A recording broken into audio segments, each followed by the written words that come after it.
Program, B.S. English. Course, 19th Century English Novel. Topic, Psychological Realism in George Eliot's The Mill on the Floss. Prepared by, Dr. Shahryar Khan. Question. George Eliot was the first novelist who introduced the psychological element in the English novel. Discuss with reference to her novel The Mill on the Floss. Or, write a detailed critical note on psychological realism of George Eliot in The Mill on the Floss. Introduction. In the 19th century, realism was the dominant narrative mode for most of the novelists. Instead of romantic idealism, it advocated a detailed objective depiction of external reality. George Eliot moved away from this trend and introduced psychological element in her fiction. It can be said that she paved the way for modern fiction. Instead of plot, she made character the central focus of her fiction. For her, fiction is not just about external reality but a way to represent the inner soul of her characters. Before Eliot, no English novelist was able to depict this inner truth of the character. Her psychological realism discusses the inner motives, impulses, and hereditary influences of her characters and how these determine their actions. This method helped her to explore the possibilities and limits of being a human. Many critics are of the view that she was a Freudian even before Freud. D. H. Lawrence acknowledges that psychological approach as a technique and method begins in the novel with Eliot. He says, "You see, it was really George Eliot who started it all. It was she who started putting all the action inside." In her novel, The Mill on the Floss, we can discern this approach through her depiction of its central character Maggie Tulliver. Point 1. A whole section of The Mill on the Floss is focused on Maggie and Tom's childhood. Even before Freud, Eliot was aware of this fact that our personality is shaped through our childhood experiences. Maggie is different from other girls of her age, and because of this difference she often faces backlash from her family and relatives. She is consistently compared with her cousin Lucy. Mrs. Tulliver has always thought that a little girl should be like Lucy Dean, not like Maggie, who was always flying about and doing things. Maggie develops a strong desire to be loved because of the attitude of people around her. In psychological terms, she is in need of validation from others. When Mrs. Pullet says that Maggie's hair is too long, she goes and cuts her hair off. The narrator tells us, she wanted to be loved not merely as a duty, but from preference. She seeks this affection specifically from Tom. This structures her emotional life. Whenever Tom rejects her, she goes into a crisis of self-worth.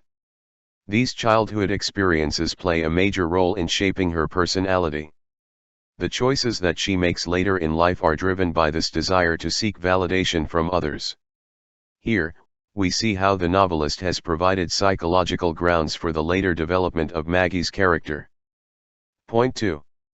George Eliot's psychological approach is also manifested in her depiction of moral conflict in the mind of her characters. In the novel, Maggie reads Thomas à Kempis and comes to know about the conflict between personal desire and moral duty. Moral duty requires empathetic attitude towards others. It also demands sacrifice.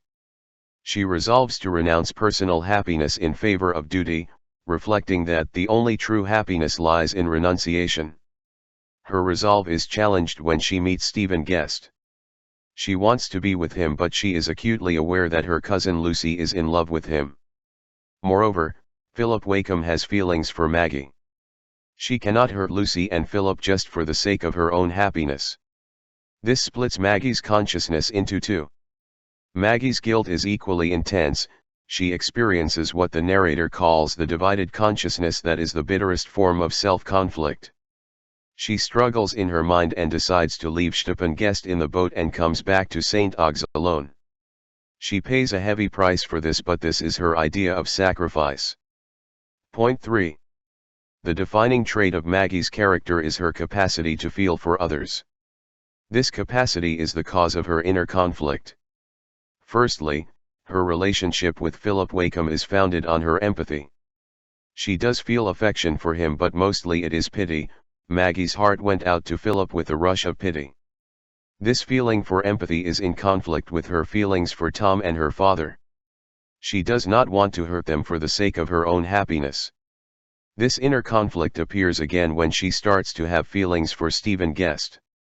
She faces public disgrace after her brief elopement with him, but she also passes a judgment against herself.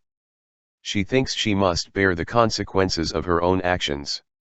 This shows the split in her own personality. This split is caused by social and moral demands on one hand and her heart's desire on the other. When Stephen is persuading her to think of their happiness together, she felt herself in a state of complete yielding. Later, she overcomes this weakness and her empathy forces her to look at the other side of the picture. The boat episode is a fine example of Eliot's psychological approach. Conclusion. To conclude, George Eliot's psychological approach in The Mill on the Floss redefined the scope of the English novel by shifting the focus from external events to the inner life. Her approach is grounded in thought, feeling and memory. She shows how social and moral norms, psychological motives, and hereditary impulses clash with one another in the mind of a character. Ultimately, this clash leads to the split consciousness. Through this psychological and moral split, we come to know about the true nature of an individual.